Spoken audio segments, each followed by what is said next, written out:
टाकून प्रचंड बहुमतांनी विजयी करा। सर्वांच्या वतीने आदरणीय जयंत पाटील साहेब यांचं जोरदार टाळ्यांच्या गजरात आपण स्वागत करूया। अरे देश का नेता कैसा हो, आदरणीय जयंत पाटील साहेब आगे बढ़ो। आपल्या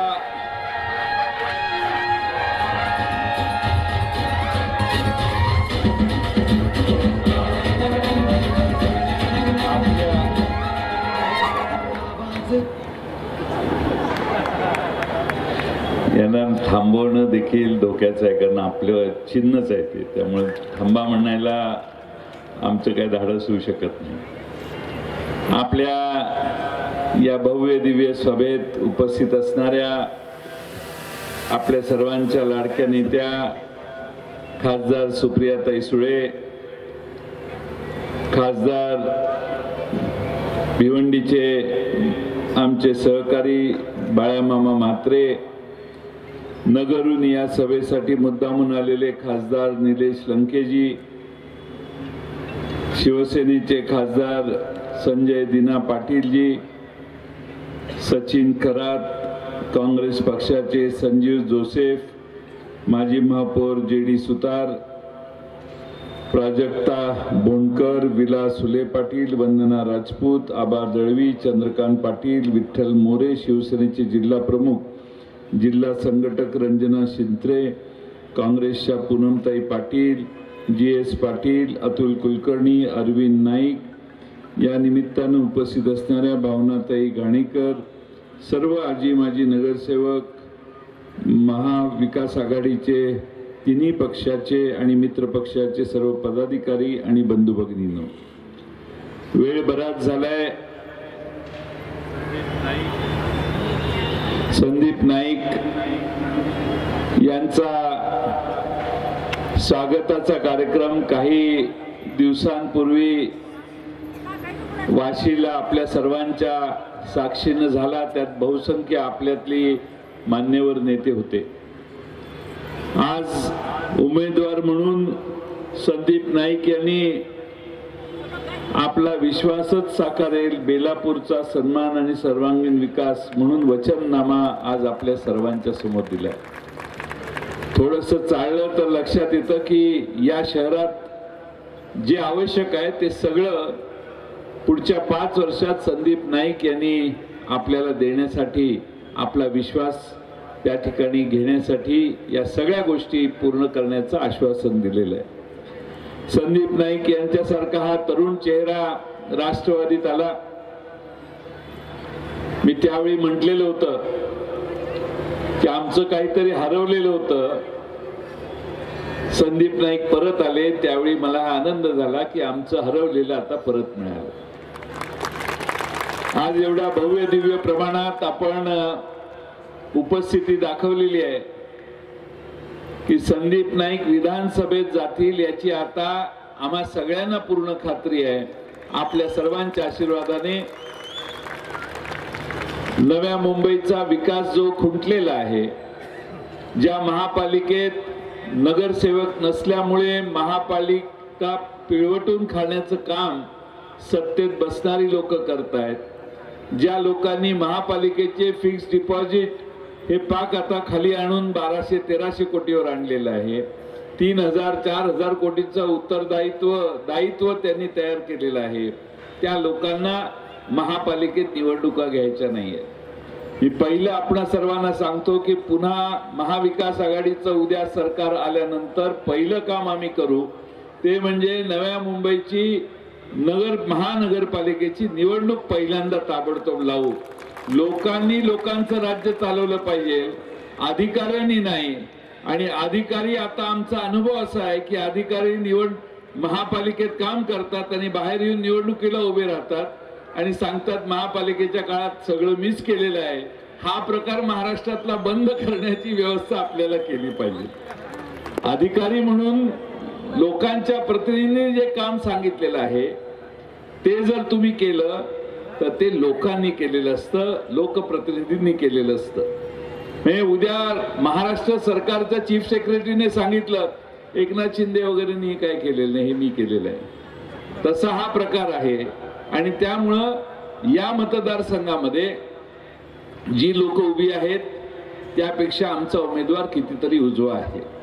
आज त्यांचं पुन्हा पक्षात स्वागत करत असताना मी या ठिकाणी विश्वास व्यक्त करतो की महाराष्ट्राच्या विधानसभेत तुम्हा सर्वांचं अतिशय चांगलं प्रतिनिधित्व संदीप नाईक करतील.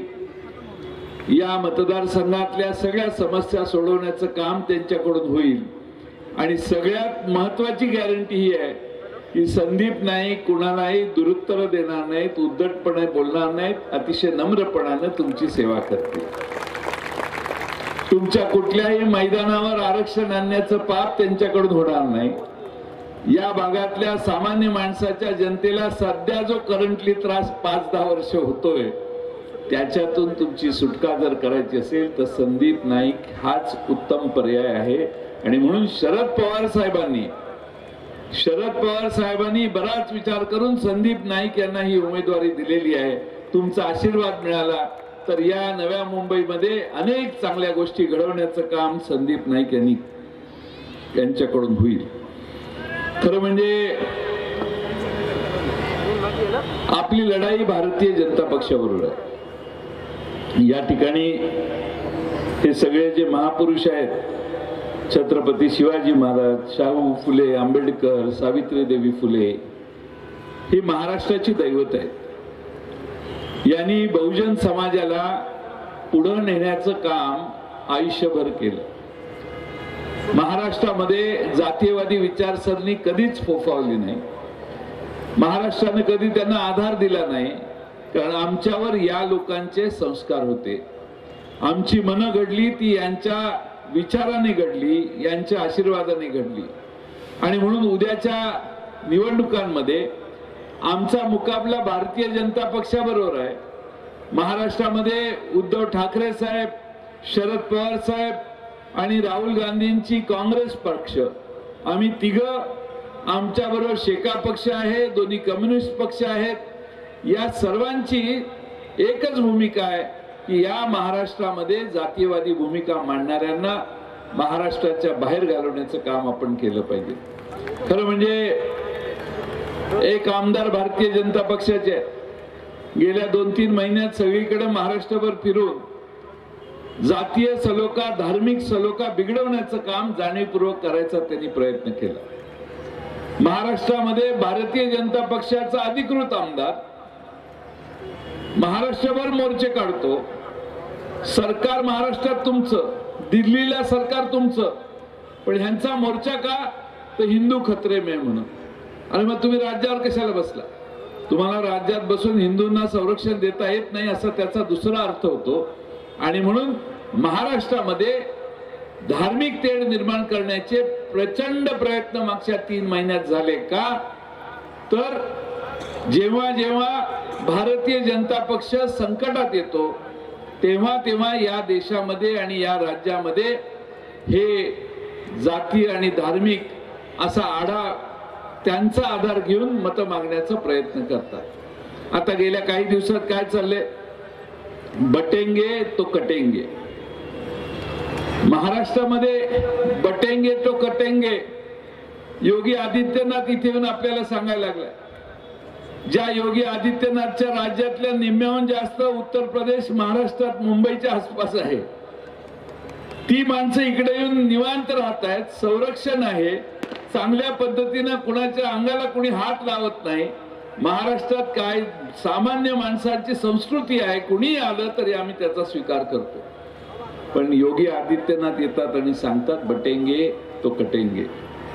बटेंगे तो कटेंगे ही भाषा काटणाऱ्यांची असते आणि ती जाणीवपूर्वक भाषा वापरून शेवटचा प्रयत्न भारतीय जनता पक्ष करतोय की धार्मिक दृष्ट्या काही तेढ महाराष्ट्रात तयार करता येते का.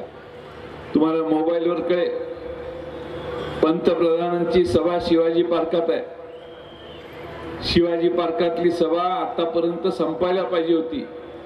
पंतप्रधान विमानतळावर बसलेले आहे, कारण सभेमध्ये माणसं नाही, माणसं गोळा होत नाहीत म्हणून साहेब विमानतळ सोडायला तयार नाही. त्यामुळं माणसं गोळा, आत्ताचाच फोटो माझ्याकडे आला, 5 50-50 हजार खुर्च्या टाकल्या असतील, मला माहित नाही किती खुर्च्या आहेत, पण वरून आलेला फोटो जो आहे एवढी पण माणसं बाजून जमा झालेली नाही. मुंबई शहरामध्ये भारतीय जनता पक्षाला माणसं गोळा होत नाहीत. भारतीय जनता पक्षाचे रोजचे नखरे ऐकायला आता मुंबईकर तयार नाहीत. हा मेसेज नरेंद्र मोदींना मुंबईकरांनी दिलाय असं मित्रांनो तुम्ही समजा. शेवटी भाजपने तुम्हाला काय दिलं, भाजपने किती दिलं आणि किती काढून घेतलं याची एक आकडेवारी मी काढलेली आहे, ती वाचतो आणि माझं भाषण पूर्ण करतो, जास्त वेळ नाही. तुम्हाला 5 किलो तांदूळ 50 रुपये प्रति महिना, 12 महिन्याचे 600 रुपये होतात. 5 किलो गहू 35 रुपये प्रति महिना, 35 रुपये महिना म्हणजे 12 गुणिले 35 420 रुपये ते होतात. सन्मान निधी वार्षिक 6000 रुपये देतात. एकूण 600 अधिक 420 अधिक 6000 7020 रुपये वार्षिक तुम्हाला देतात.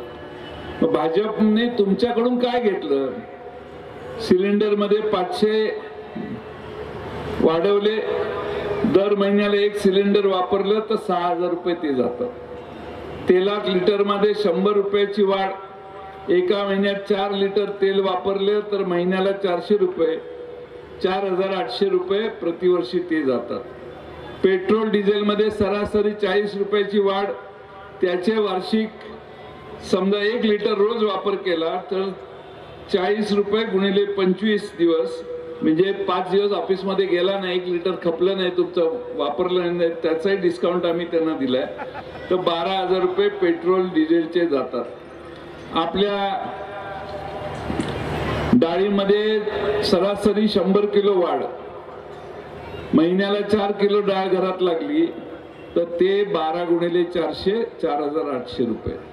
तांदळात 40 रुपये ते 9600. पिठात 15 रुपये किलोने वाढ, त्याचे 20 किलो पीठ खाल्लं तर 300 रुपये, 300 गुणिले 12 3600 रुपये. कपड्यांमध्ये प्रति जोडी सरासरी 500 वाढले. एका वर्षात प्रति व्यक्ती 4 जोड्या कपड्यांचे बनवले आणि कुटुंबात सरासरी 4 लोक असतील तर 4 गुणिले 500 असे 8000.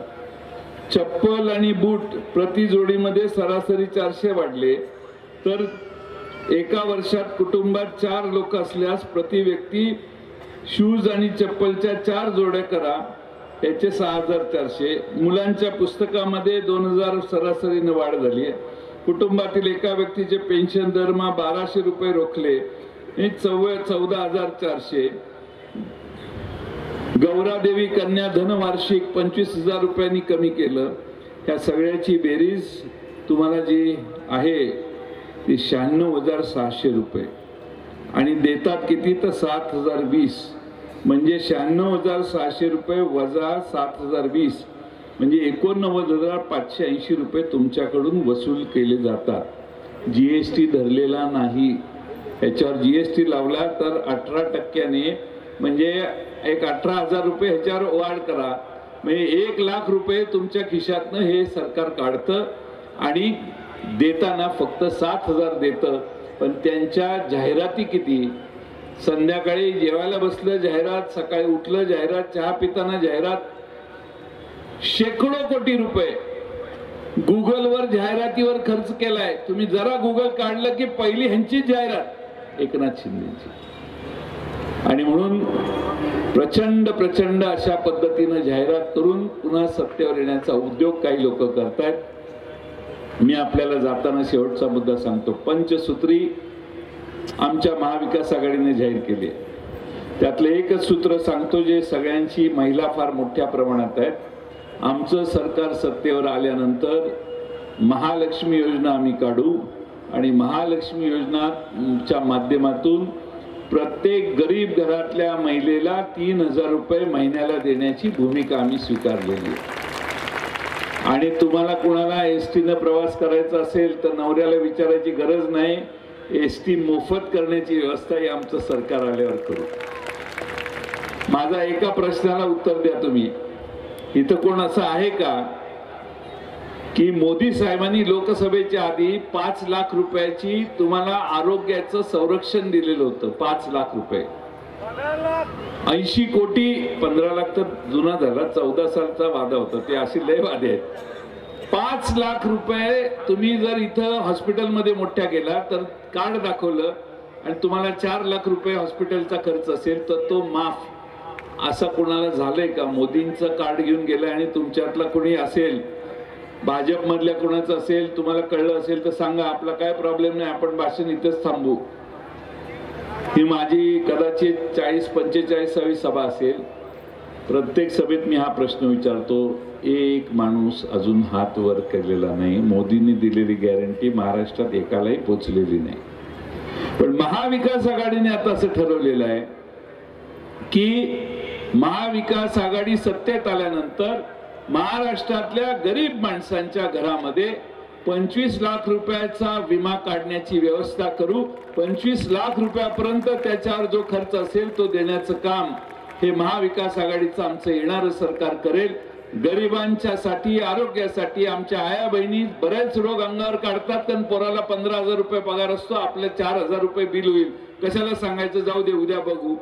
ही सगळी पद्धत महाराष्ट्रातली आमच्या भगिनींच्या वर असे जे वेगवेगळे प्रसंग येतात ते टाळायचे असेल तर कुणालाही घरात अशी खात्री पाहिजे, हे कार्ड घेऊन गेलं, मला बिल घ्यायची गरज नाही, माझी माफी होणार आहे, अशी व्यवस्था महाराष्ट्रात आम्ही करू. आपण सर्वांनी उद्याच्या निवडणुकांमध्ये या संदीप नाईक यांच्या उमेदवारीला पाठिंबा द्यावा. अजून बरेच उमेदवार बोलणार आहेत. फक्त जाताना एक शेवटचं माझं काम सगळ्या पुरुषांनी करावं. महिला तर इथं आहेच, त्यांनी ऐकलंच, पण पुरुषांना विनंती आहे, घरी गेल्यावर जेवण असेलच, बायकोला समोर बोलवायचं, आईला बोलवायचं, बहिणीला बोलवायचं, वैदीला बोलवायचं, मावशी घरात असेल तर तिला बोलवायचं, आणि गावात घरात सगळ्या महिलांची मिटिंग घ्या. सगळ्या महिलांची मिटिंग घ्यायची आणि त्यांना सांगायचं, तो दाढीवाला 1,500 रुपये देतोय, हे आलेला आजचा बाबा 3,000 रुपये द्यायला तयार आहे, आपण ह्याच्या बाजूने जाण्याशिवाय आता पर्याय नाही. ही माझा संदेश किंवा आमची भूमिका त्यांच्या समोर मांडा. सरकार आपलं येईल, तुम्ही चिंता करायची गरज नाही. आणि ती सरकार आल्यानंतर संदीप नाईक आणि या नव्या मुंबईचं गतवैभव पुन्हा आणून देण्याचं काम संदीप नाईकांच्या मार्फत शरद पवार साहेब करतील. आणि संदीप नाईक यांना महाराष्ट्रात आमच्या सरकारमध्ये वजनदार काम करण्याची जबाबदारी आम्ही सगळे देऊ, हा विश्वास या निमित्तानं आपल्या सर्वांना देतो आणि माझे 2 शब्द पूर्ण करतो. धन्यवाद.